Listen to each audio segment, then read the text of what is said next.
अस्सलामु अलैकुम वरहमतुल्लाहि वबरकातुहु। इन्नल हम्दलिल्लाह नहमदुहु व नस्तईनुहु व नस्तगफिर व नऊज़ु बिल्लाहि मिन शुरूरि अनफुसिना व मिन सय्यिआति अअमालिना। मन यहदिहिल्लाहु फला मुदिल्ल लहु व मन युद्लिल फला हादिय लहु व अशहदु अल्ला इलाहा इल्लल्लाह व अन्न मुहम्मदन अब्दुहु व रसूलुहु अम्मा बाद। फ़क़द क़ाल अल्लाहु तआला फ़िल क़ुरआनिल अज़ीम वल फ़ुरक़ानिल मजीद। अऊज़ु बिल्लाहि मिनश शैतानिर रजीम। या अय्युहन्नासु इत्तक़ू रब्बकुमुल्लज़ी ख़लक़कुम मिन नफ़्सिन वाहिदा व ख़लक़ मिन्हा ज़ौजहा व बस्स मिन्हुमा रिजालन कसीरन व निसाअ वत्तक़ुल्लाह அல்லதி தஸாலூன பிஹி வல் அர்ஹாம் இன்னல்லாஹ கான அலைக்கும் ரகீபா। கண்ணியத்திற்கும் பெருமதிப்பிற்கும் உரிய எல்லாம் வல்ல அல்லாஹுவின் அடியார்களே, அல்லாஹுடைய கிருபையினால் அவனுடைய சத்திய மார்க்கத்தை அறிந்து கொள்ள வேண்டும் என்ற நல்ல எண்ணத்திலே வாரந்தோறும் நிகழ்த்தப்படக்கூடிய இந்த மார்க்க சம்பந்தப்பட்ட நிகழ்ச்சியிலே நாம் எல்லாம் தற்பொழுது அல்லாஹ்வுடைய ஆலயத்திலே அமர்ந்திருக்கின்றோம். இந்த வாய்ப்பை நமக்கு ஏற்படுத்தி தந்த வல்ல ரஹ்மான் அல்லாஹுக்கே புகழ் அனைத்தும் என்று அல்லாஹுவை போற்றி புகழ்ந்தவனாக இந்த நிகழ்ச்சியை ஆரம்பம் செய்கின்றேன். கண்ணியத்திற்குரியவர்களே, திருமறை குர்ஆனிலிருந்து ஒரு அத்தியாயத்தை படிக்க சொல்லி அதிலிருந்து கேள்விகள் கேட்கப்பட்டு அதற்குண்டான விளக்கத்தை பார்க்கக்கூடிய நிகழ்ச்சியை நாம் தொடர்ச்சியாக நடத்தி கொண்டு வருகிறோம். அந்த வரிசையில் இன்றைய தினத்திலே திருமறை குர்ஆனுடைய 67வது அத்தியாயம் அல் முல்க் அதிகாரம் என்ற அத்தியாயத்தை நாம் படிக்க சொல்லியிருந்தோம். அந்த அத்தியாயத்திலிருந்து தற்பொழுது கேள்விகள் கேட்கப்பட இருக்கிறது. இதில் நாம் பிரதானமாக கவனத்தில் கொள்ளக்கூடிய விஷயம் என்னவென்றால், அல்லாஹுடைய கலாமாகிய வேதத்தில் திருமறை குர்ஆனோடு நாம் அதிகமான தொடர்பில் இருக்க வேண்டும். அல்லாஹுடைய வேதத்தோடு நாம் அதிக தொடர்பில் நாம் இருந்தோம் என்று சொன்னால் கண்டிப்பாக நம்முடைய இறை நம்பிக்கை அதிகரிக்கும். மேலும் நம்முடைய மார்க்க சம்பந்தமான அந்த விஷயத்தில் மிகவும் பேணுதலாக நாம் நடந்து கொள்வோம். யாரெல்லாம் இந்த திருமறை குர்ஆனோடு அதிக தொடர்பில் இருக்கிறார்களோ அவர்கள் கண்டிப்பாக இறைவனுக்குரியவராகவே ஆகிவிடுவார்கள். இப்படி ஏராளமான வசனங்கள் மூலமாக அல்லாஹ் ரப்பல் ஆலமீன் திருமறை குர்ஆனோடு நீங்கள் தொடர்பில் இருக்க வேண்டும் என்பதை நமக்கு வலியுறுத்தி சொல்கின்றான். இந்த நேரத்தில் நபிகள் நாயகம் ஸல்லல்லாஹு அலைஹி வஸல்லம் அவர்களுடைய இறப்புக்கு பின்னால் அன்னை ஆயிஷா ரலியல்லாஹு அன்ஹா அவர்களிடத்தில் சில தோழர்கள் நபிகளாருடைய வாழ்க்கை குறித்து கேட்கிறார்கள். அல்லாஹ்வுடைய தூதருடைய வாழ்க்கை எவ்வாறு இருந்தது? ஒரு மனைவிக்குத்தான் தெரியும் தன்னுடைய கணவனுடைய அந்த வாழ்க்கை நெறி எப்படி வாழ்ந்தார் என்பது தன்னுடைய மனைவிக்கு கணவன் குறித்து மிக தெளிவாக தெரியும். அந்த அடிப்படையில் ஆயிஷா ரலியல்லாஹு அன்ஹா அவங்ககிட்ட கேட்குறாங்க, அல்லாஹ்வுடைய தூதருடைய வாழ்க்கை எப்படி இருந்துச்சு அப்படின்னு கேட்கும் பொழுது ரொம்ப விலாவாரியாலாம் அவங்க பதில் சொல்லலை, ரொம்ப டெஃபனிஷன்லாம் அவங்க கொடுக்கல. ஒரே வார்த்தையில் என்ன சொல்லி முடிக்கிறாங்க, நீங்கள் திருமறை குர்ஆனை படிச்சுக்கிறீங்களா அப்படின்னு கேட்குறாங்க. திருக்குர்ஆனை படிச்சிருக்கீங்களா? திருக்குர்ஆனை நீங்கள் படித்தீர்கள் என்று சொன்னால் அல்லாஹ்வுடைய தூதருடைய வாழ்க்கை திருக்குர்ஆனாகத்தான் இருந்துச்சு. நீங்கள் குர்ஆனை பார்த்தீங்கன்னா ரசூலுல்லாஹ்வுடைய வாழ்க்கையை பார்க்கலாம். இதுதான் பிரதானமான நோக்கம், இந்த நிகழ்ச்சியுடைய நோக்கம் என்பதை முதலாவதாக ஒரு தகவலாக தெரிவித்துக் கொண்டு நேரடியாக இந்த நிகழ்ச்சிக்குள்ளே போயிடலாம். இந்த அத்தியாயத்தை நம்ம நேற்று தான் சொல்லியிருந்தோம், அப்படிதானே? அத்தியாயத்தில் மொத்தம் எத்தனை வசனங்கள் இருக்கு? 30 வசனங்கள். 30 வசனங்களையும் நான் படிச்சுட்டேன், 30ஐயும் நான் படிச்சுட்டேன் அப்படிங்கிறவங்க இருக்கிறீங்களா? இங்கே பெண்களில் 30ஐயும் படிச்சுட்டேன் கையெல்லாம் தூக்க சொல்கிறாங்கன்னு நினைக்காதீங்க. ஒரு சின்ன விஷயத்துக்காக தான். சரி, படிச்சிருங்க, அதாவது கொடுத்ததை படிச்சிருங்க. கேள்விக்கு பதில் சொல்கிறோமோ இல்லையோ படிக்க சொன்னாங்க, இது ஒரு வாய்ப்பு, படிச்சிருவோம் அப்படின்னு நீங்க படிச்சிட்டீங்கன்னா அதுதான் வெற்றி. இங்க பதில் சொல்லாட்டாலும் பரவாயில்லை, அது என்ன இல்லை, வெற்றி இல்லை. ஆனா அதை படிச்சு நம்ம உணர்ந்துட்டோம் வைங்களேன், அது நமக்கு மிகப்பெரிய வெற்றியா இருக்கும். அந்த அடிப்படையில வாய்ப்பு கிடைக்கும் பொழுது திருக்குர்ஆன் நினைச்சு நம்ம அதிகம் படிக்கக்கூடிய மக்களா இருக்கும். சரி, நேரடியாக கேள்விக்குள்ள போயிடுறேன். இதுல முதலாவது கேள்வி, எப்பவுமே ஆண்கள்ட்ட இருந்து ஆரம்பிப்பாங்க அப்படிதானே, இப்ப பெண்கள்ட்ட இருந்து ஆரம்பிச்சிருவோம். சரியா, முதலாவது கேள்வி கேட்கிறோம்.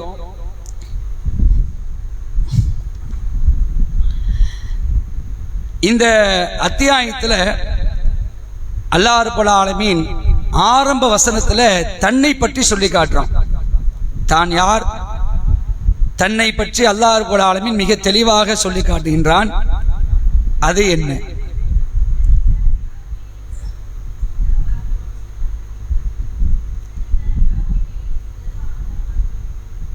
அதுக்கப்புறம்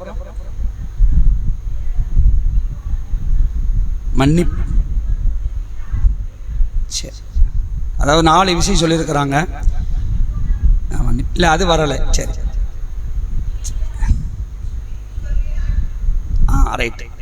அதாவது யாருடைய கையில் அதிகாரம் இருக்கிறதோ அவன் பாக்கியம் மிக்கவன், ஒவ்வொரு பொருளின் மீதும் அவன் ஆற்றல் உள்ளவன். இதான் அந்த அத்தியாயத்தில் ஆரம்பத்தில் அல்லாஹ் தன்னை பற்றி சொல்லி காட்டுறான். முதல் கேள்விக்கு சரியான பதில் சொல்லியிருக்கிறாங்க. மன்னிப்பு மிக்கவன் சொன்னீங்களா, அது இல்லை. அல்லாஹ் ரப்பல் ஆலமீன் மிக தெளிவாக என்ன செய்றான், இந்த இடத்துல சொல்லி காட்டுறான். யாருடைய கையில் அதிகாரம் இருக்கிறதோ அவன் பாக்கியம் மிக்கவன். தபாரக்கல்லதி பியதிஹில் முல்க், இதான் அதுக்குடைய அர்த்தம். யாருடைய கையில் அதிகாரம் இருக்கிறதோ அவன் பாக்கியம் மிக்கவன். வஹுவ அலா குல்லி ஷைஇன் கதீர், அவன் அனைத்து பொருட்கள் மீதும் ஆற்றல் உடையவன். முதலாவது கேள்விக்கு சரியான பதில் சொல்லியிருக்கிறாங்க பெண்கள் தரப்புல. அடுத்த கேள்வி, அதுக்கு போக முன்னாடி உங்கள்கிட்ட இன்னொரு உள் கேள்வி கேட்குறோம். இந்த அதிகாரம் இருக்கா இல்லையா, அதிகாரம், அதிகாரம்னா என்ன? இல்ல, அதிகாரம்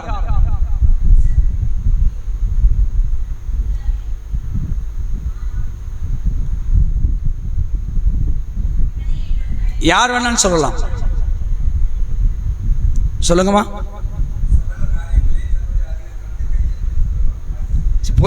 புரியறதுக்கு ஏதாவது சொல்லுங்களேன். என்ன ஆட்சி? வானங்கள் பூமி எல்லாத்தையும். சரி, கரெக்டு தான். ஜப்பார் அப்படி வராது. சரி, ஓகே. அடக்கி ஆள்பவன், அல் முத்தக்கபீர், பெருமைக்குரிய, இதெல்லாம் அது வேற மாதிரி வரும். அதிகாரம் அப்படின்னு சொன்னீங்கன்னா, இப்போ நீங்கள் வந்து உட்கார்ந்துருக்கீங்களே, நம்ம இப்போ வந்து உட்கார்ந்துருக்கோமா இல்லையா, இது கூட அல்லாஹ்வுடைய அதிகாரம் தான். உலகத்தில் அண்ட சராசரத்தில் ஒரு சின்ன அசைவு கூட அல்லாஹ்வுடைய மேற்பரவில் நடந்துட்டு இருக்கு. இதுதான் அதிகாரம். அல்லாஹ்வுடைய அதிகாரம் சாதாரணமான கிடையாது. டோட்டல் அதிகாரத்தை எல்லாம் கையில் வச்சிருக்கிறான். என்ன நடக்கும், என்ன நடக்க போகுது, என்ன நடந்துட்டு இருக்குது, எல்லாத்தையுமே எல்லாம் நினைச்சான் தன்னுடைய கையில வச்சிருக்கிறான். இங்க வந்திருக்க கூட அல்லாஹ்வுடைய அதிகாரத்துல தான். எந்த அளவுக்கு அல்லாஹ் ரப்பல் ஆலமீன் திருமறை குர்ஆன்ல சொல்றான், அதாவது நம்ம மேலோட்டமா படிச்சுட்டு போயிடக்கூடாது. அல்லாஹ் ரப்பல் ஆலமீன் எப்படிப்பட்ட வல்லமை உள்ளவன், எப்படிப்பட்ட ஆற்றல் உடையவன், அவனுடைய அதிகாரம் என்ன, அவனுடைய ஆட்சி அதிகாரம் என்ன, எல்லாத்தையும் விளங்கணும். அதுல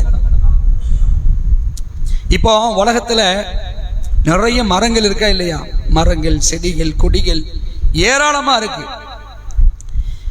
இந்த மரங்கள்லேருந்து விழக்கூடிய ஒரே ஒரு இலை கீழே விழுதுங்க.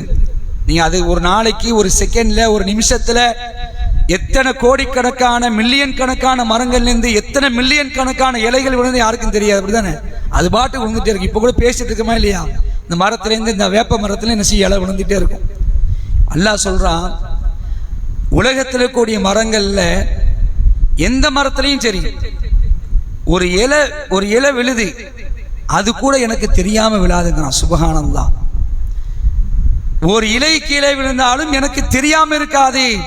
அப்படி அல்லாஹ் மைனூட்டா ஆட்சி பண்ணிட்டு இருக்கிறான். அதிகாரத்தை கையில வச்சிருக்கிறான். இப்படிதான் நம்ம விளங்கணும்.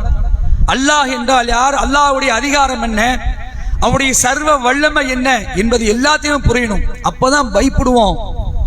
ஒரு இலை கீழே விழுந்தால் அல்லாஹ்க்கு தெரியாம இருக்காதுன்னா நாம செய்யக்கூடிய சேட்டை, நமக்கு பண்ணக்கூடிய தப்பு, நாம பண்ணக்கூடிய மோசடிகள், நாம பண்ணக்கூடிய பாவமான காரியங்கள் அல்லாஹ்க்கு தெரியாம இருக்குமா? அப்ப அதை விளங்கணும். அல்லாஹ் அதிகாரம் படைத்தவன், எப்படி அவன் கையில வச்சிருக்கிறான். அப்ப இதை என்ன செய்யணும்? கூடுதலாக விளங்கிக் கொள்ளக்கூடிய மக்களா இருக்கணும். அடுத்த கேள்வி ஆண்களுக்கு. அவன் ஒவ்வொரு பொருளின் மீதும் ஆற்றல் உடையவன் அப்படின்னு இருக்கா இல்லையா? அதுக்குண்டான அரபி மூலத்தை சொல்லுங்க பார்க்கலாம். அலா குல்லி ஷைஇன் கதீர். இன்னும் சரியா? இன்னும் வஹுவ அலா குல்லி ஷைஇன் கதீர். இந்த வார்த்தையை எப்பெல்லாம் சொல்லுவோம்? நிறைய இடத்துல சொல்லுவோம், கேள்விப்பட்டிருக்கீங்களா? ஏராளமான இடங்களை சொல்லுவோம். கரெக்டா சொல்லியிருக்கிறாங்க. அவன் ஹுவ வஹுவ அலா குல்லி, ஒவ்வொரு பொருளின் மீதும், கதீர் ஆற்றலுடையவன், அவன் ஒவ்வொரு பொருளின் மீதும் ஆற்றல் உள்ளவன். சரியான பதில் சொல்லியிருக்கிறீங்க. இப்ப இதுல கூடுதலா உங்களுக்கு உண்டான கேள்வி நீங்க சொல்லணும். இந்த வஹுவ அலா குல்லி ஷைஇன் கதீர் இருக்கா இல்லையா? இதை ரசூலுல்லாஹி ஸல்லல்லாஹு அலைஹி அவர்கள் எங்கெல்லாம் எப்போதெல்லாம் பயன்படுத்த சொல்லியிருக்கிறார்கள். அதாவது சில கூடுதலான தக்பீர்ல வார்த்தை வரும். அது எதெல்லாம் அந்த வஹுவ அலா குல்லி ஷைஇன் கதீர் அப்படிங்க வரதை நீங்க சொல்லுங்க. சொல்லுங்க அக்கா. இது என்ன? இல்ல இது எங்க வரும்? எங்க வரும்? எங்க சொல்லணும்? எப்படி சொல்லுங்க. ஒவ்வொரு காலையிலையும் 100 தடவை சொல்லணும். காலையில மட்டுமா மாலையிலையா?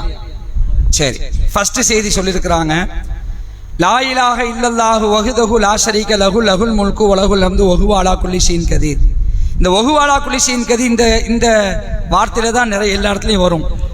இதை யார் 100 தடவை சொல்லுகிறாரோ அவருக்கு அல்லாஹ் ரப்பல் ஆலமீன் ஏராளமான நன்மைகளை வழங்குறான். என்ன நன்மைலாம் சொல்லுங்க?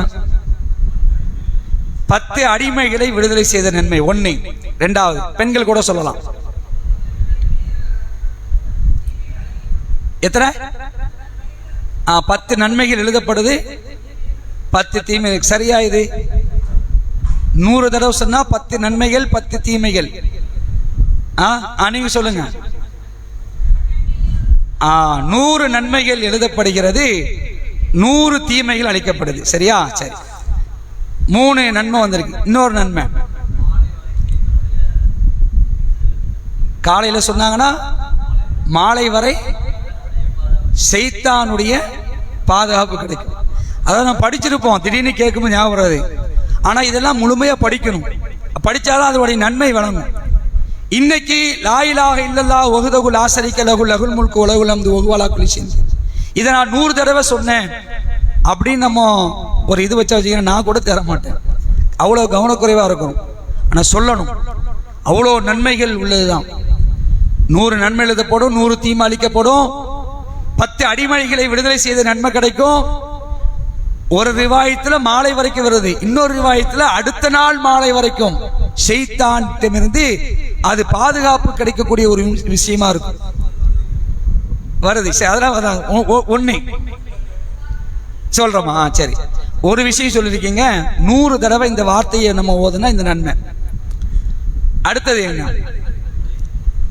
தொழுகைக்கு பிறகு இந்த திக்ர் ஓதணும். எத்தனை தடவை வரும் இந்த திக்ர் தொழுகைக்கு பிறகு? இல்ல 3 தடவை. கடமையான தொழுகைக்கு பிறகு எத்தனை தடவை? 3 தடவை. 3 தடவை எங்கெல்லாம் வருமா சொல்லுங்க பார்க்கலாம். 3 தடவை எந்த துவாவிலலாம் வரும்? லா இலாஹ இல்லல்லாஹு வஹ்தஹு லா ஷரீக லஹு லஹுல் முல்கு வ லஹுல் ஹம்து வஹுவ அலா குல்லி ஷைஇன் கதீர். அல்லாஹும்ம லா மானிய வருமா? 1. வேற எங்க வரும்? தனியாவே வருமா? எப்படி? சரி, ஓகே. தனியா வராது. லா ஹவுல வலா குவத்த இல்லா பில்லா வலா நாபுது இல்லா ஐயா, அந்த துவாவுக்கு மேல இது வரும். இதுவும் கடமையான தொழுகைக்கு பிறகு ஓதணும். 3வது தடவை எங்க? சுப்ஹானல்லாஹ் 33 தடவை, அல்ஹம்துலில்லாஹ் 33 தடவை, அல்லாஹ்வுக்கு 33 தடவை சொல்லிட்டு 100வது தடவையா லா இலாஹ இல்லல்லாஹு வஹ்தஹு லா ஷரீக. நல்ல பாருங்க, இந்த வஹுவ அலா குல்லி ஷைஇன் கதீர் நம்ம எவ்வளவு நேரம் எவ்வளவு தடவை சொல்லிட்டு இருங்க பாருங்க. ஒவ்வொரு கடமையான தொழுகைக்கு பிறகு எத்தனை தடவை? 3 தடவை சொல்றோம். சரியா? சுபு தொழுகைக்கு பிறகுன்னு வருது. ஒரு ரிவாயத்தில் வந்து 10 தடவை சொன்னா 10 அடிமைகள் விடுதலை சென்மை, 10 தீமைகள் அழிக்கப்படும், 10 நன்மை, அது ஒரு ரிவாயத்தில் வருது. இப்படி கடமையான தொழுகைக்கு பிறகு 3 தடவை சொல்றோம். வேற எங்கெல்லாம் சொல்றோம்? எப்படிமா புரியல? ஆஹா, தப்பா சொல்றீங்க. தஹஜ்ஜத் நேரத்தில் இல்ல, தூக்கத்திலேருந்து திடீர்னு விழிச்சிடுறோம். நைட்டு நல்ல தூங்கிட்டு இருக்கிறோம், திடீர்னு முழிப்பு வருது, உடனே இந்த துவாவை தான் ஓதணும். லா இலாஹ இல்லல்லாஹு வஹ்தஹு லா ஷரீக லஹு லஹுல் முல்கு வ லஹுல் ஹம்து வ ஹுவ அலா குல்லி ஷைஇன் கதீர் அல்ஹம்துலில்லாஹி வ சுப்ஹானல்லாஹி வ லா இலாஹ இல்லல்லாஹு வல்லாஹு அக்பர் வ லா ஹவ்ல வ லா குவத்த இல்லா பில்லாஹ் அல்லாஹும் மக்ஃபிர்லி. நீங்க தூக்கத்திலேருந்து எழும்பிடுறிய, திடீர்னு முழிச்சிடுறிய, அப்பவும் இந்த வார்த்தையை நீங்க சொன்னீங்கன்னா உங்களுடைய பாவங்கள் மன்னிக்கப்படும் ரசூலுல்லாஹ் சொல்றாங்க. நல்ல கவனிங்க, இங்கெல்லாம் வருது. சரி, வேற எங்கெல்லாம் வருது? வேற எங்க வருது? இந்த 4ஆம் கலிமா அதுல வருமா? 4ஆம் கலிமா தௌஹீதா அதுல வரும், அப்படித்தானே? 4ஆம் கலிமா தானே அது? அப்படி இருக்கா? 4ஆம் கலிமா அப்படி இருக்கா? அப்படி இல்லை. ஆனா அதுல சேர்த்து வச்சிருக்கிறாங்க. ஆனா தனியா இப்படி வேற வேற இடத்துல சொல்றாங்க. சரி, வேற எங்க வருது சொல்லுங்க பார்க்கணும். உங்களுடைய மார்க் அறிவு எப்படி இருக்குன்னு பார்க்கலாம். மாஷா அல்லாஹ், கரெக்டா அடிச்சாங்க. காலை மாலை, ஒவ்வொரு காலையிலையும் ஒவ்வொரு மாலையிலையும் ஓதக்கூடிய துவால வரும். அஸ்பஹனா வ அஸ்பஹல் முல்கு லில்லாஹ். சொல்லுங்க பார்க்கலாம்.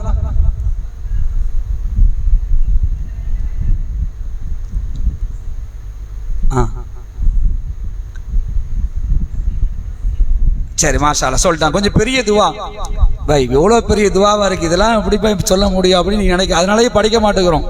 உண்மையிலேயே காலையில் மாலையில் ஓதக்கூடிய துவா நீங்க பார்த்தீங்கன்னு சொன்னா அவ்வளவு ஆழமான அர்த்தங்கள் கொண்ட துவாக்கள். அதெல்லாம் ஓதணும், அதெல்லாம் காலையிலையும் மாலையிலும் கம்பல்சரியா ஓதணும்.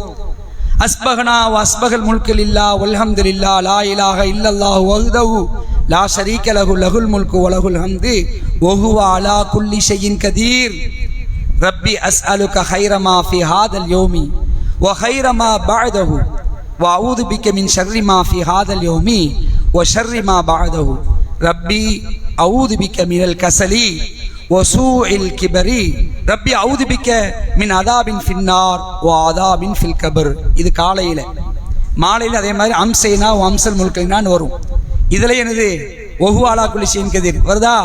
அப்ப இவ்வளவு ஏராளமான இடங்கள்ல நபிகள் நாயகம் ஸல்லல்லாஹு அலைஹி வஸல்லம் நினைச்சாங்க, நமக்கு இந்த இடத்துல சொல்லி காட்டுறாங்க.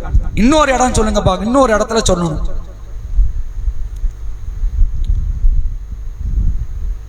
இன்னொரு இடம் எனக்கு முக்கியமான ஒரு இடம். இப்ப சமீபத்துல தான் நம்மளை விட்டு அந்த நாளே பிரிஞ்சு போச்சு. சமீபத்துல அந்த நாள் நம்மை விட்டு அரஃபாவுடைய நாள்.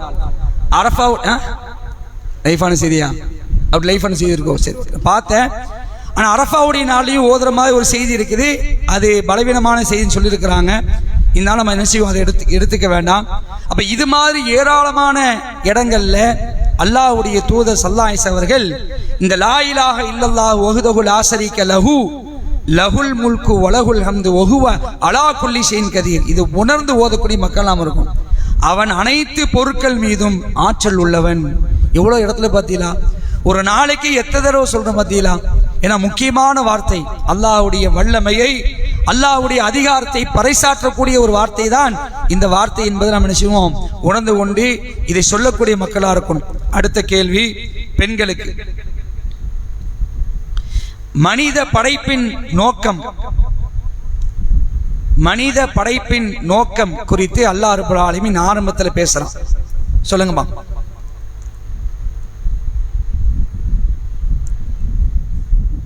கொஞ்சம் சவுண்டா சொல்லுங்களேன்.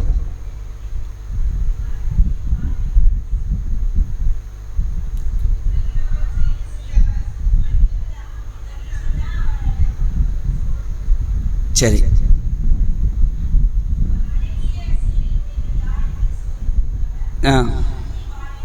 படைத்து மாஷா அல்லாஹ், சரியான பதில். உங்களுக்கு மரணத்தையும் வாழ்க்கையும் நாம் படைத்திருப்பது எதற்கு தெரியுமா? லி யப்லுவக்கும் ஐயுக்கும் அஹ்ஸனு அமலா, உங்களில் அழகான செயலுடையவர் யார் என்பதை சோதிப்பதற்காகத்தான் உங்களுக்கு நாம மரணத்தையும் வாழ்க்கையும் படைச்சது. இதான் நோக்கமே. எதுக்கு அல்லாஹ் படைச்சிருக்கிற நம்மள மனுஷனா? நல்லவன் கெட்டவன் யாரு? என் சொல்ல கேட்டு யார் நடக்கிறா, என் சொல்ல மீறி யார் நடக்கிறா, யாரு வரம்பு மீறா, யாரு வரம்புக்குள்ள இருக்கிறா. சோதனை, ஒரு பரீட்சை கூட, மிகப்பெரிய ஒரு பரீட்சை எழுதிட்டு இருக்கிறோம் நம்மெல்லாம். இந்த பரீட்சையில யாரு தேர்றா, இவங்களுக்கு மறுமையில் என்ன செய்வான்? அல்லாஹ் கூலியை தருவான். நல்லவங்களா இல்லைன்னு சொன்னா மறுமையில மிகப்பெரிய வேதனையில் அல்லாஹ் புகச் செய்வான். நல்லவர்களா இருந்தாங்கன்னு சொன்னா அவங்களுக்கு அல்லாஹ் என்ன செய்வான்? மிக பிரம்மாண்டமான சுக போகங்களை, சொர்க்கத்தை அல்லாஹ் தருவான். சோதனைன்னு வருதுல, சோதனை என்ன சோதனை? அழகிய செயலுடைய என்பதை சோதிப்பாக்காங்கிறான். சோதனை அப்படின்னா என்ன விளங்கப்பா? கஷ்டங்கள், நஷ்டங்கள். எப்படி உயிர் செலவுங்க. சரி, வேற என்னெல்லாம் எடுத்துக்கிடலாம்? என்ன சொல்லிட்டாங்க? தீமையை செய்யாம இருப்பதும் சோதனை தானே. உங்க கண்ணுக்கு முன்னாடி ஒரு பாவம் இருக்குது, அதை நீங்க செய்றீங்களா செய்ய மாட்டீங்களா? இது சோதனை தான், அப்படிதானே? அத நல்லவனா கெட்டவனா, உங்களில் அழகிய செயலுடைய யார் என்பதை சோதிப்பு. இப்ப இந்த காலத்துல மனுஷரும், நான் சினிமாவே பார்க்க மாட்டேன், நான் பாட்டு கேட்க மாட்டேன், நான் நாடகம் பார்க்க மாட்டேன், நான் சீரியல்ல மூழ்க மாட்டேன், இப்படி நாம இருந்தா வச்சுங்களேன் நல்லவங்க. நம்ம இந்த சோதனை ஜெயிச்சிட்டோம். ரொம்ப ஈஸியா கிடைக்குது, எல்லாமே ஈஸியா கிடைக்குது. சர்வசாதமா உட்காந்து பார்த்துட்டோம் வைங்களேன், இந்த சோதனையை நம்ம தோத்துட்டோம்னு அர்த்தம். என்ன செஞ்சிட்டோம்? இது ஒரு சோதனை. நல்லது செய்யறானா தீயது செய்யறானா, இது சோதனை. ரெண்டாவது எப்படி அல்லாஹ் சோதிக்கிறான்? பலவிதமான கஷ்டங்கள் அல்லாஹ் கொடுக்கறான். நீங்க சொன்னீங்கல்ல, வல நபுலுவன்னக்கும் பிஷைஇ மினல் ஹௌஃப் வல் ஜூ வ நக்ஸி மினல் அம்வால் வல் அன்ஃபுஸி வஸ்ஸமராத் வ பஷ்ஷிரிஸ் சாபிரீன். எல்லாத்தையும் கொண்டு அல்லாஹ் சோதிப்பான். பசி, வறுமை, பொருளாதார இழப்பு, சோதனை, உயிரிழப்பு, பிரியமானவருடைய உயிரெல்லாம் எழுதணும். இதுல என்ன சோதனை? இதுல பொறுத்துக்கிட்டு இருக்கிறோமா? அந்த சோதனை. பொறுமையா இருக்கமா? பொறுமையா இருந்தோம்னு சொன்னா ஜெயிச்சிட்டோம். அப்படி பொறுமை இல்லைன்னு சொன்னா தோத்துட்டோம்னு அர்த்தம். அதுக்கு உதாரணத்துக்கு ஒண்ணு சொல்லலாம். உங்களுக்கு எல்லாம் தெரிஞ்ச ஹதீஸா இந்த நேரத்தில் சொன்னா கொஞ்சம் சூட்டபிளா இருக்கும். ரசூலுல்லாஹ் கிட்ட ஒரு கருத்த நிறத்து பெண்மணி வராங்க. அந்த பெண்மணி ஒரு கோரிக்கையை முன்வைக்கிறாங்க. அதற்கு முன்னாடி அந்த கருத்த நிறத்து பெண்மணியே ஒரு நபி தோழர் சொல்றாரு, இன்னொரு நபி தோழர்கிட்ட, சொர்க்கவாசியை நான் உனக்கு காட்டணுமான்னு கேட்கிறார். சொர்க்கவாசிய நான் உனக்கு காட்டட்டுமா? யாருப்பா சொர்க்கவாசி? அந்த நிக்கிறாங்க பாருங்க, ஒரு கருத்த நிறத்து பெண்மணி, அவங்க தான் சொர்க்கவாசி. கருப்புனாலே நம்ம ரிஜெக்ட் பண்ணிடுவோம், அப்படிதானே? கருப்புனாலே ரிஜெக்டட். கருப்புக்கு மவுசே இல்லை. உலகத்துடைய வல்லரசுன்னு சொல்றான் அமெரிக்கா, அங்க கூட என்ன இருக்குது? நிறவெறி இருக்கு. இன்னைக்கு வரைக்கும் இருக்குதான் செய்து. கருப்பு இனத்தவங்களை மதிக்க மாட்டாங்க. ஒரு பையனுக்கு ஒரு பொண்ணை பார்க்கிறோம், மாப்பிள்ளை பொண்ணை பார்க்கிறோம், முதல்ல கேட்கறது என்ன? புள்ள என்ன நிறம் அப்படின்னு கேட்கறாங்களா? மாநிறம், மாநிறத்தின் குறைவு கருப்பு, அப்ப ரிஜெக்டட் பண்ணிடுறான். கருப்புனா வேணாங்கிறான். ஆனா இங்க கருத்த நிறத்து பெண்மணி தான் யாரு? சொர்க்கவாசி. இப்ப நிறத்தை வச்சு கிடையாது. நிறத்தை வச்சு என்ன இல்ல, சிறப்பு கிடையாது. எதை வச்சு தான் சிறப்புனா செயலை வச்சு தான் சிறப்பு. அது அல்லாஹ்வுடைய பார்வையில செயல் தான். அல்லாஹ் நீ கருப்பா இருக்கிற நீ நல்லவன் அப்படின்னு சொல்லுவானா? நீ சிக்கச்செவேன்னு இருக்கிற வெள்ளையா இருக்கிற நீ தான் நல்லவன் அப்படி சொல்லுவானா? அல்லாஹ் அதை பார்க்க மாட்டான். அல்லாஹ் பார்ப்பது உள்ளத்தை பார்ப்பான், செயலை பார்ப்பான். நாம் என்ன பார்ப்போம்? துட்டை பார்ப்போம், அழகை பார்ப்போம். பேக்ரவுண்ட் நல்லா இருக்கா, நல்ல லட்சணமா இருக்கிறாங்களா, ஓகே பாய். காசு பணத்துல கொஞ்சம் குறைவு, ஒண்ணுமே இல்லை பாய். அப்புறம் கொஞ்சம் மாநிறம் தான், ஆனா பாய் ரிஜெக்டட். ஏன் உங்க பையன் என்ன கலரு? உங்க பையன் வெள்ளையா இருக்கிறாரு, அவரு கருப்பா தான் இருப்பாரு, அவரு கருப்பா தான் இருப்பாரு. ஆனா எதிர்பார்க்கிறது எப்படி? வெள்ளையா வேணும் பாரு. விளங்குதா உங்களுக்கு? அப்ப நாம மனுஷன் என்னத்தை பார்க்கறான்? இந்த நேரம், பொருளாதாரம், காசு, பணம், இதுதான் பார்த்துட்டு இருக்கிறான். கருப்பா இருந்தா மதிக்க மாட்டேங்கிறான். இந்த கருத்த நிறத்து பெண்மணியை தான் ரசூலுல்லாஹ்ட்ட ஒரு தடவை வந்தாங்கன்னு அந்த சாபி சொல்றாரு. இந்த அம்மா வந்தாங்க, வந்து அவங்க ஒரு கோரிக்கையை முன்வைத்தார்கள். என்ன கோரிக்கை? அல்லாஹ்வுடைய தூதரே, எனக்கு வலிப்பு நோய் இருக்கு, ஃபிட்ஸ்ன்னு சொல்லுவாங்களே, வெட்டு வரும். திடீர்னு மயக்க போட்டு கீழே விழுந்துருவாங்க, கை கால்னு அப்படி பதறும், சுயநிலை இழந்துருவாங்க, சுயநிலை இழந்து ஒரு மாதிரி ஆயிடுவாங்க. அப்ப அந்த மாதிரி எனக்கு நோய் இருக்கு. அப்ப அந்த நேரத்தில் என்னுடைய ஆடையெல்லாம் விலகிடுது. யார சொல்லுதா, இந்த நோயினால நான் கடுமையா பாதிக்கப்படுறேன், இந்த நோய்க்காக அல்லாஹ்விடத்தில் நீங்க துவா செய்யுங்களேன், இந்த நோய் போவதுக்காக அல்லாஹ்ட்ட நீங்க துவா செய்யுங்க. யார்கிட்ட கேட்கிறாங்க? யார்கிட்ட? ரசூலுல்லாஹ் கிட்ட கேட்கிறாங்க. நானோ நீங்களோ கிடையாது. சாதாரண நம்மளை பார்த்து என்ன செய்வோம்? துவா செய்யுங்க பாய், துவா செய்யுங்க பாய்ங்கிறோம். உங்க துவா அல்லாஹ் ஏத்துக்கிட்டானா பெரிய பாக்கியம் அப்படிங்கிறோம். சாதாரண மனிதரை பார்த்து நம்ம துவா செய்ய சொல்றோமே. கண்மணி நாயகம் ஸல்லல்லாஹு அலைஹி அவர்கள் இஹ்லாஸா கேட்பாங்க, உளப்பூர்வமா கேட்பாங்க. அந்த தூதர்ட்ட தான் அந்த அம்மா போய் கேட்கிறாங்க, நீங்க துவா செய்யுங்க அல்லாஹ்விடத்துல. அப்ப ரசூலுல்லாஹ் சொல்றாங்க, உனக்காக நான் துவா செய்றேன், உனக்காக நான் துவா செய்றேன். அல்லாஹ் நாடுனா உன் நோய் போகும். அல்லாஹ் நாடு, அவன் தான் நாடணும், அவன் தான் ஷிஃபாத்தை கொடுக்கக்கூடியவன், ஷிஃபாவை தரக்கூடியவன், நிவாரணத்தை தரக்கூடியவன். ஆனா அதே சமயத்துல நீ இந்த நோய்க்காக பொறுமையா இருந்தன்னு சொன்னா, நீ பொறுத்துக்கிட்டன்னு சொன்னா இதற்கு கூலி அல்லாஹ் சொர்க்கத்தை தருவான் அப்படிங்கிறாங்க. இதுக்கு கூலி என்ன? சொர்க்கம். பொறுமையா இருக்கிறியா இல்ல நான் துவா செய்யணுமா? அந்த அம்மாட்ட ரசூலுல்லாஹ் இன்னொரு கோரிக்கை வைக்கிறாங்க. அந்த அம்மா சொல்றாங்க, யார் சொல்றதா இதுக்கு கூலி சொர்க்கமா? வேண்டாம், நீங்க துவா செய்ய வேண்டாம், பொறுமையா வந்துக்கிறேன். நான் என்ன செய்றேன்? பொறுமையா வந்திருக்கிறேன். ஆனா ஒரே ஒரு விஷயம், இந்த நோய் வந்தவன ஆடை விலகுதா இல்லையா?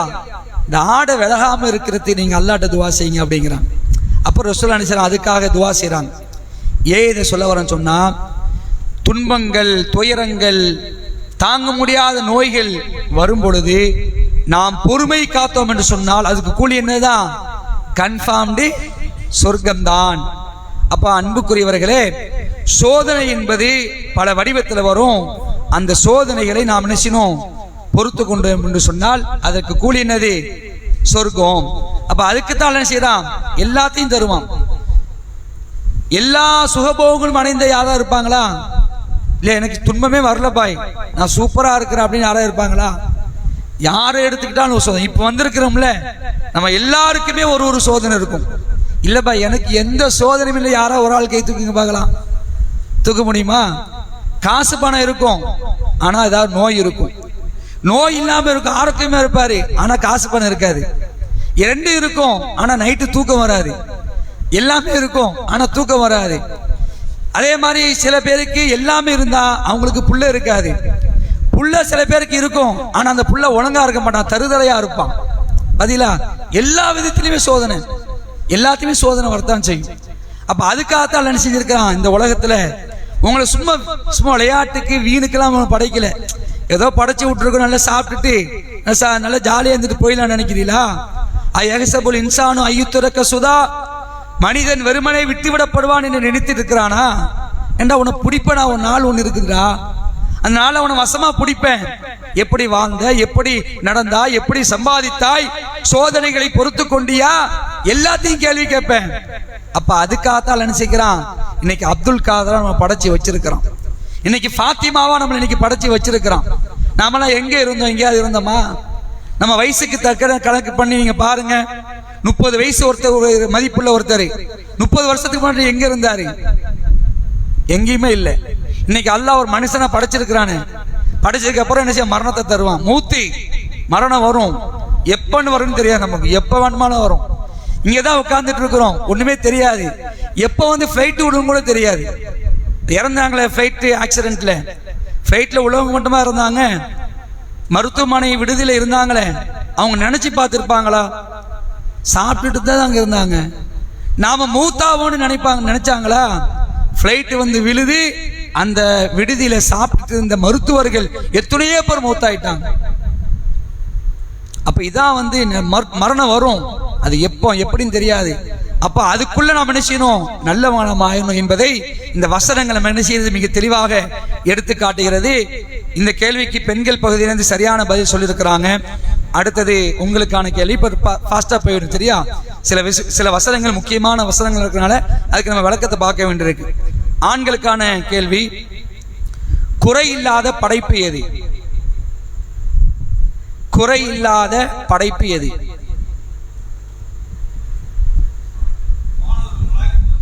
மலக்குமார்களா? இந்த அத்தியாயத்தில் அப்படியே வருது. இந்த அத்தியாயத்துல தானே கேட்கிறோம். பொதுவா கேட்பல வானத்தை படைச்சதுமே சரியான பதிலா சொல்லுங்க. வானம் தான் குறையில்லாத படைப்பு. அது எப்படி வளர்க்குறான் அல்லாஹ் சொல்லுங்க பார்க்கலாம்.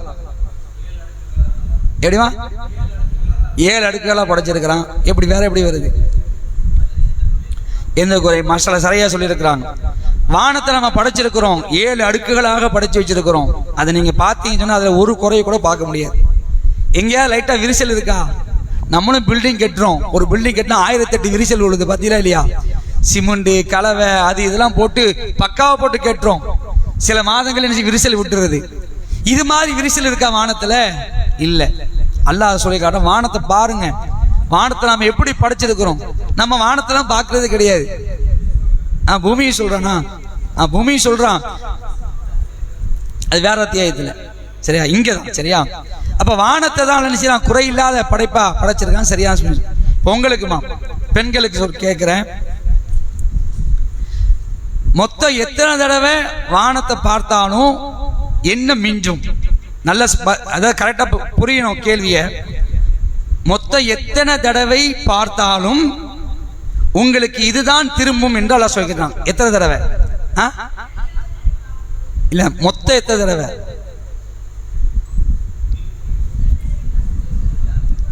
ரெண்டு தடவையா?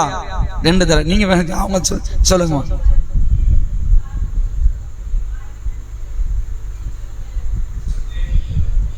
சரி, மொத்தம் எத்தனை தடவை? 3 தடவையா? நீங்க சொல்லுங்க. இருமுறைன்னு வருது. 4 முறை என்பதுதான் சரியான பதில். 4. சரியா? முதல்ல அல்லாஹ் வானத்தை பத்தி சொல்றான். வானத்தை மெஞ்சிருக்கிறோம், அதாவது விளக்குகளால் அலங்கரித்திருக்கிறோம். நல்லா அந்த வசனத்தை வாசிக்க கேளுங்க. அவனே 7 வானங்களையும் அடுக்கடுக்காக படைத்தான். அளவிலா அருளாளனின் படைப்பில் எந்த குறைபாட்டையும் நீங்கள் காண மாட்டீர். மீண்டும் பார்ப்பீராக. ஃபர்ஸ்ட் தடவை பார்த்துடுறோம், அப்புறம் மீண்டும் பார்ப்பீராங்க. இது 2வது தடவை. ஏதேனும் விரிசல்களை காண்கிறீரா? ஏதாவது ஓட்ட உடசல் இருக்க வானத்துல? பின்னர் மீண்டும் 2 முறை பார்ப்பீராக. மொத்த எத்தனை தடவை? 4 முறை. சரியா?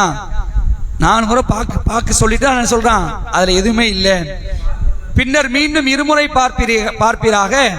பார்வை சோர்வடைந்து தோல்வியுற்றதாக உம்மிடம் திரும்பும். ஏதாவது குறை இருக்கான்னு கண்டுபிடிச்சீங்கன்னா கண்டுபிடிக்க முடியாது. சோர்வடைஞ்சு என்ன செய்வியா? உங்க பார்வை திரும்புங்கிறான்.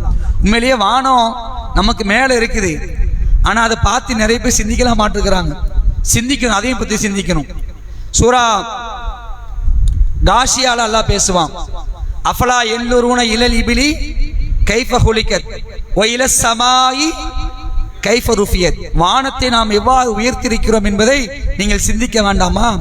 நீங்க வானத்தை பார்த்தாலே வைங்களேன், வானத்துடைய அந்த படைப்பை பார்த்தீங்கனாலே கண்டிப்பா ஒருத்தர் இருக்கான்னு விளங்கிடுவீங்க. அல்லாஹ்வுடைய படைப்பு எப்படிப்பட்டது. இந்த வானத்தையா தொற்றுக்கிறோமா? நம்ம மனுஷன் தொற்றுக்கிறானா?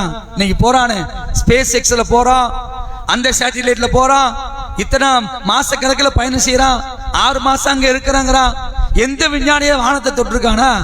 விஞ்ஞானிகள் சொல்றது நிச்சயமா சொல்றாங்க, வானம் சூனியங்கிறான், வானம்லாம் இல்லைங்கிறாங்க, அது போயிட்டே இருக்கு அப்படிங்கிறாங்க. ஆனா அல்லாஹ் என்ன சொல்றான்?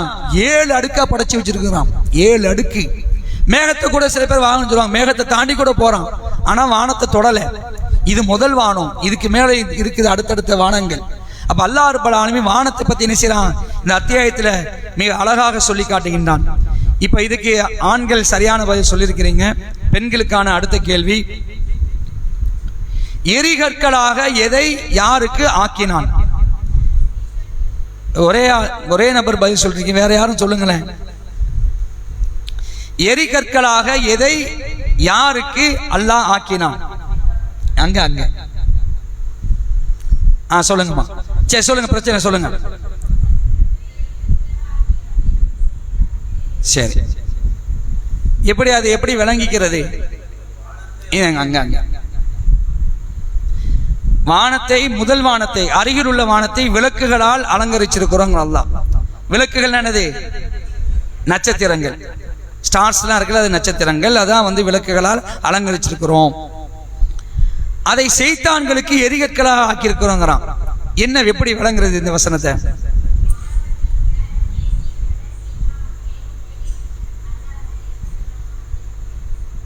சரி, அதாவது வானுலகத்தில் இந்த மலக்குமார்கள் பேசக்கூடிய உரையாடல்களை சைத்தான்கள் ஒட்டுக்கக்கூடிய ஒரு நிலை இருந்துச்சு.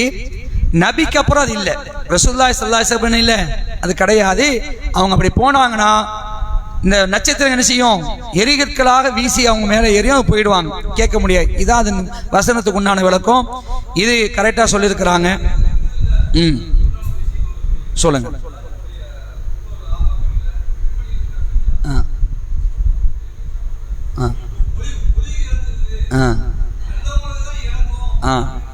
ஆமா ஆமா, அதை வந்து இப்படி ஆகிட்டாங்க. ஆமா, நம்ம திடீர்னு கூட வானத்தை பார்த்துட்டு இப்போ திடீர்னு ஒரு ஒளி வந்து அப்படி இறங்கமா இருக்கும். ஆமா, அதே அதான் அந்த பூமியில இந்த வானுலகத்தில் இருக்கிற விண்கற்கள் அது இப்படி உடச்சி சிதறும் போது என்ன செய்யும்? அது வெளியே கீழே இறங்கும், அதோடைய வெளிச்சத்தை பார்க்குறோம். ஆனா அதை எப்படி ஆகிட்டாங்கன்னா ஒளி இறங்குது அப்படின்றாங்க. சரி, கண்டா சாணம், அதெல்லாம் தவறான பழக்கம். அப்படி சொல்லுவாங்களோ? சரி, ஓகே, சரி, ஓகே. அப்படிலாம் வந்து மூட பழக்கம் இருந்துச்சு, இன்னும் நம்பிட்டு இருக்கிறாங்க. ஆனா அல்லாஹ் அதில் நம்மளை காப்பாத்திருக்கு. அப்படிதானே? நம்ம அல்லாஹ் என்ன செஞ்சிருக்கிறான்? அந்த மூட பழக்கத்திலேருந்து நம்மளை அல்லாஹ் காப்பாத்தி சீரிய பாதையில் அல்லாஹ் வச்சிருக்கிறான். அதுக்கு நம்ம அல்லாஹ்வுக்கு நன்றி கடன் பட்டிருக்கிறோம். இப்போ அவங்க கேட்டோம், அவங்க கரெக்டாக பதில் சொல்றாங்க. இப்போ ஆண்களுக்கான கேள்வி, யாருக்கு நரக வேதனை உண்டு, அது எப்படிப்பட்டது? யாருக்கு நரக வேதனை உண்டு, அது எப்படிப்பட்டது?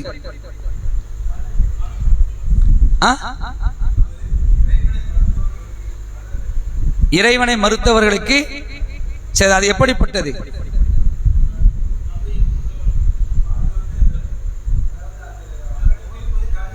இல்ல இல்ல, அதுக்கப்புறம் வருது. சொல்லுங்க. கெட்ட இடம், சேரும் இடத்தில் அது மிகவும் கெட்ட இடம். தனது இறைவனை மறுப்பவனுக்கு அல்லாஹ் சொல்றா, தனது இறைவனை மறுப்போருக்கு நரக வேதனை உண்டு, அது சேரக்கூடிய இடத்துல ரொம்ப மோசமான இடம், ரொம்ப கெட்டது அப்படின்னு நான் சொல்லி காட்டுறான்.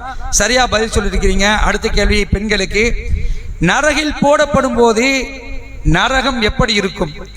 நரகத்தில் இந்த குற்றவாளிகளை தூக்கி போடுறாங்க, அப்படி போடப்படும் பொழுது அந்த நரகம் எப்படி இருக்கும்? பேர் இறைச்சலா இருக்கும் 1, கொதித்து கொண்டிருக்கும் 2, அப்புறம் இல்ல இல்ல அது வரல. இன்னொரு ஒரே ஒரு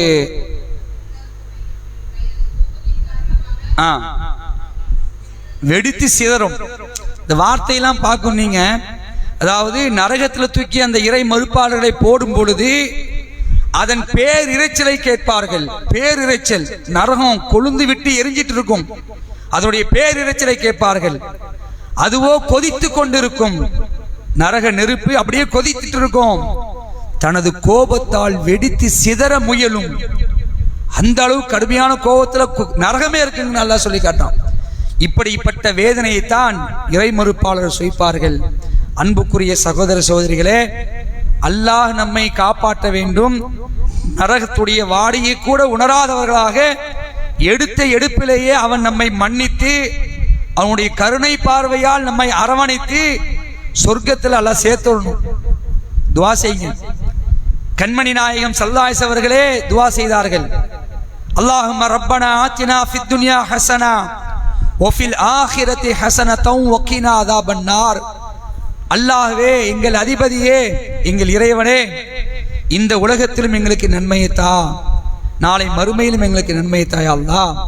நரகத்துடைய வேதனை விட்டு எங்களை காப்பாத்தியா அல்லாஹ். அல்லாஹ் குர்ஆன்ல கத்து தரக்கூடிய துவா அடிக்கடி ரசூலுல்லாஹி ஸல்லல்லாஹு அலைஹி வஸல்லம் கேட்டிருக்கிறாங்க. அந்த நரகத்தை பத்தி நினைச்சான் இந்த இடத்துல சொல்லி காட்டுறான். ஓகே, இதுக்கு சரியான பதில் சொல்லி இருக்கிறாங்க. மாஷா அல்லாஹ். அடுத்தது ஆண்களுக்கான கேள்வி. நரகத்துல அல்லாஹ் போடுவான், கூட்டம் கூட்டமா தூக்கி போடுவான்.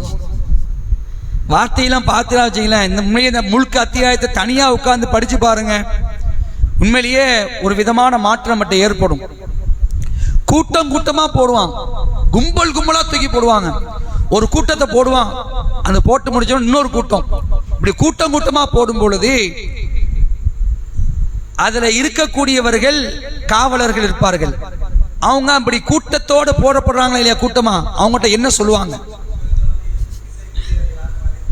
சரி, சரியான பதில் என்ன கேட்பாங்க? கேட்பாங்க. சரி, போடும் பொழுதே கேட்பாங்க. நரகத்தில் மொத்தம் எத்தனை காவலாளிகள் இருப்பாங்க?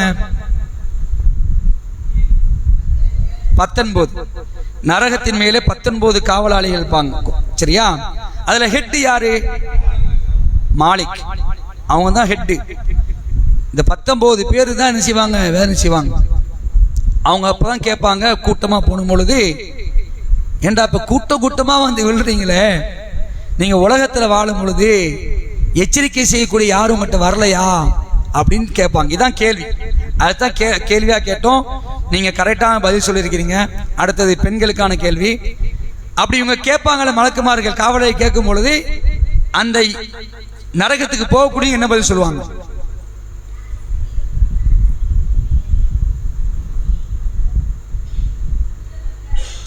தூதர் வந்தார்.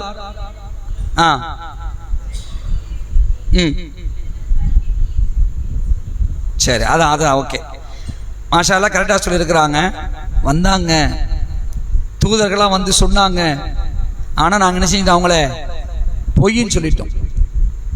நாம் என்ன படிச்சிருக்கிறோம்? இப்போ அவங்கள தூதர்கள் நாம் என்ன செஞ்சிருக்கிறோம்?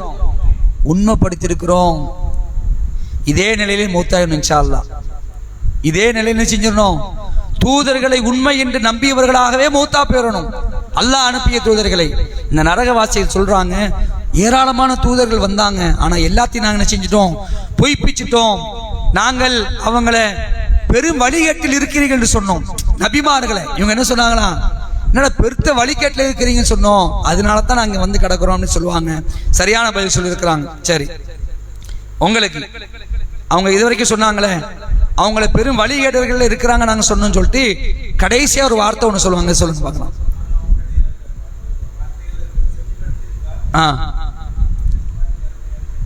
ரைட். இன்னும் செவிப்படுத்திருந்தாலும் இன்னொன்னு சொல்லுங்கம்மா. சிந்தித்திருந்தாலும் சரியான பதில். அவங்க சொன்னதை நாங்க செவியேற்றிருந்தாலோ அல்லது அதை பத்தி சிந்தித்திருந்தாலோ இந்த மாதிரி நரகவாசியா நாங்க ஆயிருக்க மாட்டோம்.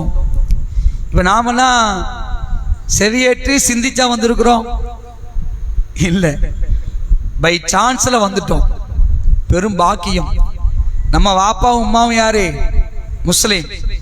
நாம இன்னைக்கு முஸ்லிம்.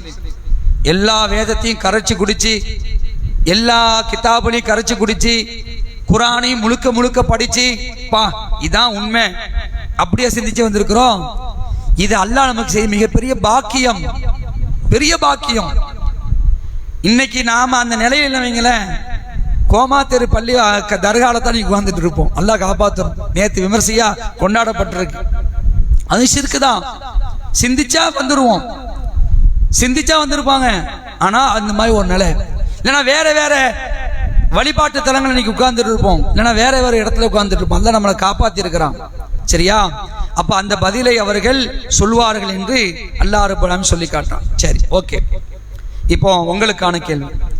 இந்த அத்தியாயத்துல ரொம்ப முக்கியமான பிரதானமான ஒரு பண்பு ஒன்று சொல்லப்படுது. ஒரு பண்பு இந்த அத்தியாயத்துல முக்கியமான ஒரு பண்பு ஒன்று சொல்லப்படுது. குறிப்பாக சொல்றேன், 12வது வசனத்துல. 12வது வசனத்துல ஒரு பண்பு ஒன்று சொல்றேன். என்ன பண்பு?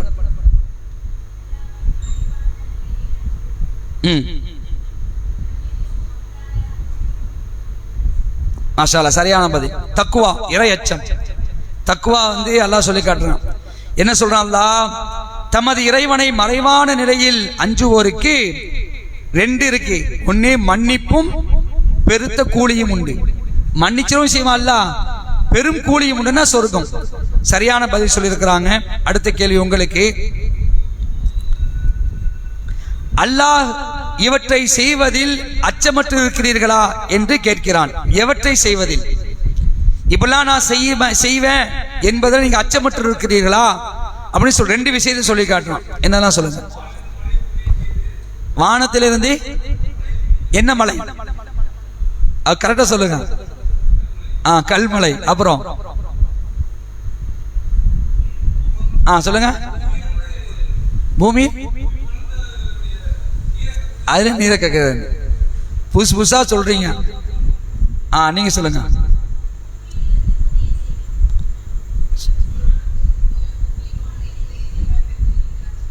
ஒன்னு. ரெண்டாவது கல்மலையை பொழிய செய்வான் என்பதில் நீங்க அச்சமிட்டுறீங்களா? என்ன நீங்க சும்மா சாதாரணமா இருக்கிறீங்களா? நான் இப்பெல்லாம் செய்வேன் அப்படிங்கிறான். உங்களை பூமியை பொழுது உள்ள தள்ளிடுவேங்கிறான். வானத்திலிருந்து மழை வரும். என்ன மழை? கல்மழை வரும் அப்படின்னு நான் கேட்குறான். இதுக்கு நீங்க சரியா சொல்லல, பெண்கள் தான் சரியா சொல்லியிருக்கிறாங்க. சரி, இது சொல்லிட்டு இதுக்கு படிப்பனையா முன்பிருந்த சமுதாயம் இருக்கிறாங்கப்பா அப்படிங்கிறான். முன்னாடி சமுதாயத்தை நான் அடிச்சிருக்கிறேன் இது மாதிரிலாம் அப்படிங்கிறான். அப்படி சில சமுதாயத்தை சொல்லுங்க, நீங்க சொல்லுங்க.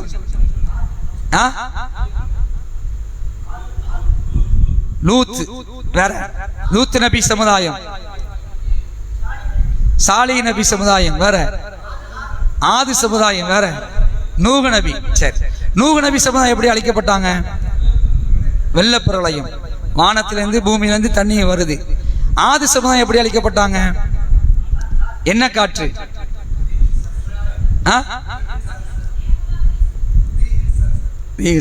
அர்த்தம் சொல்லுங்க கரெக்டா. கடுமையான மலட்டு குளிர் காற்று அப்படின்றா. சரி, ஓகே. சமூக சமுதாயம் எப்படி அழிக்கப்பட்டாங்க? சாலிஹ் நபி சப்தத்தால, பெரும் சப்தத்தால. சரி, லூத் நபி சமுதாயம் பூமியை புரட்டிட்டான். வேற அர்த்தம் சொல்லுங்க. கல்மலை. இதெல்லாம் சொல்றான்ல, இதெல்லாம் குர்ஆன்ல சொல்லி காட்டுறான்ல.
முன்பிருந்த சமுதாயம் உங்களுக்கு படிப்பனையா இருக்கு அப்படின்ட்டு இந்த சமுதாயத்தை பத்திலாம் பின்னாடி வேற வேற அத்தியாயங்கள்ல அவங்களை எப்படி அழிச்சோங்கிறத எல்லாம் சொல்லி காட்டுறோம். அதை தான் இங்க சொல்றான். வானத்திலிருந்து கல்மலையை பொழிவிப்போம் என்பதில் நீங்க அச்சமற்று இருக்கிறீர்களா?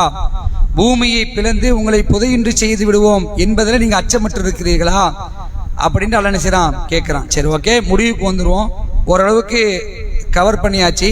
இன்னும் சில கேள்விகள் இருக்கு, டைம் இல்லாதனால முடிச்சுக்குவோம். பிரதானமான ஒரு 2 கேள்வி மட்டும் கேட்டுட்டு முடிச்சிருவோம். இப்போ உங்களுக்கு இந்த அத்தியாயத்தில் வாக்குறுதின்னு நல்லா ஒன்று சொல்லி காட்டான். வாக்குறுதி, அது என்ன வாக்குறுதிமா?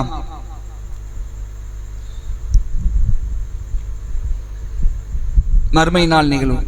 சரியான பதில், அவன்தான் உங்களை பூமியில் பரவச் செய்தான், அவனிடமே நீங்கள் ஒன்று சேர்க்கப்படுவீர்கள். இதான் வாக்குறுதி. கண்டிப்பா நடக்கும். எல்லோ மனிதர்களையும் எல்லாம் செஞ்சிருவான். மறுமையில அவன் கிட்ட நல்லா ஒன்று சேர்த்துருவான். இது கன்ஃபார்ம்டு. இந்த வாக்குறுதி கண்டிப்பா நடக்க இருக்குது அப்படிங்கிற விஷயத்துல சொல்றான். சரியா சொல்லியிருக்கிறாங்க. உங்களுக்கான கேள்வி, இவற்றை உங்களுக்கு அமைத்தான் ஆனால் நீங்கள் குறைவாகவே நன்றி செலுத்துகிறீர்கள். எவற்றை? கண்கள், பார்வை, செவி, இதயம், உள்ளம். சரி, மாஷா, சரியான பதில். அதாவது அல்லாஹ்வே உங்களை உருவாக்கி உங்களுக்கு செவி புலனையும் பார்வை புலனையும் உள்ளங்களையும் அமைத்தான். ஆனால் நீங்க என்ன செய்ய? குறைவாக தான் நினைச்சு நன்றி அதிகமாக செலுத்தணும். அல்லாஹ் ரப்பல் ஆலமீன் நமக்கு மிகப்பெரிய பாக்கியம் புரிஞ்சிருக்கிறான். அன்புக்குரிய சகோதரர்களே, ஒரு மைல்டான பார்வை இழந்த ஒரு சகோதரர்,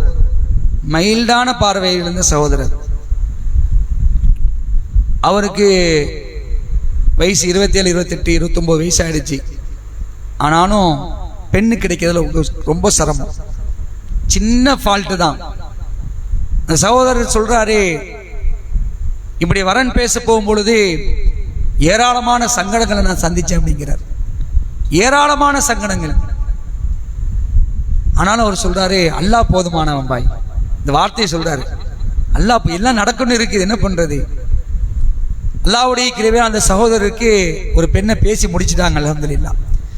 அவர் கடந்த பல வருடங்களாக பொறுமையா இருந்திருக்கிறாரு. அவருக்கு இன்னைக்கு பலன் கிடைச்சிருக்கு. சரியா?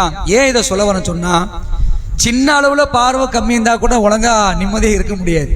அப்ப பெரிய அளவுல பார்வை இல்லைன்னு சொன்னா உன்னை நிலையை யோசிச்சு பாருங்க. கை கால்கள் ஊனமா இருந்தா நம்முடைய நிலையை யோசிச்சு பாருங்க. வாய் பேச முடியலன்னா என்ன கொஞ்சம் யோசிச்சு பாருங்க. ஒண்ணுமே பண்ண முடியாதுங்க. ஆனா அல்லாஹ் நமக்கு எல்லாத்தையும் கரெக்டா தந்திருக்கான். செவி புலன், பார்வை புலன், பேசக்கூடிய தன்மை, நடக்கக்கூடிய கால்கள், ஈங்கக்கூடிய கைகள் எல்லாம் தந்திருக்கணப்பா. ஆனா ஏன் குறைவா நன்றி செலுத்துறீங்கிறான். நன்றி செலுத்தும் அல்லாஹ்வுக்கு. காலம் முழுவதும் நன்றி செலுத்தா அது ஈடாவாதுங்க. கண்ணு உங்க வயிற்றுக்குள்ள கிட்னி இருக்குல்ல, 2 கிட்னி, அதோடைய மதிப்பு என்ன தெரியுமா? 50 லட்சம் ரூபா ஒரு கிட்னியோட மதிப்பு. இன்னைக்கு ஒருத்தருக்கு கிட்னி ஃபெயிலியர், அவருக்கு கிட்னி கொடுக்கணும்னு சொன்னா ஒருத்தர் கிட்னி கொடுக்கணும். அம்மா அப்பா சொந்த பந்தம் யாரும் கொடுத்துருவாங்க, என் பிள்ளைய காப்பாத்துன்னு கொடுத்துருவாங்க. அவங்களும் கொடுத்ததுக்கு அப்புறம் கிட்னி ஃபெயிலியர் ஆகி போயிடுது. வேற யார் கிட்னி? அவங்ககிட்ட அதுக்கப்புறம் ஒரு கிட்னி தான் இருக்குது. கிட்னி அந்த கிட்னி எடுக்க முடியாது. யார்ட்டையாவது வாங்கலாமா? யார்ட்டையும் கேட்கலாமா? நீங்க தரீங்களா? 50 லட்சம் ரூபா கொடுங்க. 50 லட்சம் தந்தா தான் என் ஒரு கிட்னி தரும். அதுவும் முறைப்படிலாம் பண்ண முடியாது. அப்படி இருக்கு. அதுக்கு காத்து இருக்கணும், இருக்கா இல்லையா? அது இப்படி முறைப்படி பண்ணா அது வேற விஷயம். மதிப்பை பார்த்தீங்களா? கிட்னியோட மதிப்பு மதிப்பே கிடையாது. சம்பாதிக்க மதிப்பே இல்லை. ஆமா, மதிப்பு கிடையாது. சரி, இன்னும் கூட சொல்றேன். ஆமா, கண்ணு இந்த கண்ணுடைய மதிப்பு என்ன? விளைய முடியாது. 10 கோடி தரம் 2 கண்ணை தானே தருவீங்களா? நீங்க தரமாட்டோம். அவ்வளோ மதிப்பற்ற ஒரு மதிக்கவே முடியாத அளவுக்கு அல்லாஹ் நமக்குள்ளேயே ஒஃபி அன்ஃபுசிக்கும், உங்களுக்குள்ளேயே நம்ம என்ன செஞ்சுக்கிறோம்? நிறைய சான்றாக வச்சிருக்கிறோம். அலம் நஜி அல்லாஹு ஐனைன் ஒலிசான ஒஷஃபத்தைன், நீங்கள் பார்க்கக்கூடிய 2 கண்களை தந்திருக்கிறோம். பேசக்கூடிய நாவையும் 2 உதடுகளையும் அமைச்சிருக்கிறோம். பல கேள்வியெல்லாம் கேட்கிறான். ஏண்டா நன்றி செலுத்த மாட்டீங்களா? அப்ப அன்புக்குரிய சகோதரிகளே, அல்லாஹ் ரப்பல் ஆலமீன் அவனுக்கு நன்றியுள்ள அடியார்களாக வாழ்வோம். இந்த அத்தியாயத்தில் முழுக்க ஏராளமான படிப்பினைகளை அல்லாஹ் நமக்கு சொல்லி காட்டுறான். இந்த அத்தியாயத்தை படித்து உணர்ந்து அதன் பிரகாரம் செயல்படக்கூடிய நன்மக்களாக அல்லாஹ் ரப்பல் ஆலமீன் உங்களையும் என்னையும் நம்முடைய குடும்பத்தவர்கள் அனைவர்களையும் ஆக்கி அருள் புரிய வேண்டும் என்று அல்லாஹ்விடத்தில் பிரார்த்தித்தவனாக இந்த நிகழ்ச்சியை முடித்துக் கொள்கிறோம். வா ஆஹிர் தாவானா அல்ஹம்துலில்லாஹி ரப்பில் ஆலமீன். வஸ்ஸலாமு அலைக்கும் வரஹ்மத்துல்லாஹி வபரகாத்துஹு.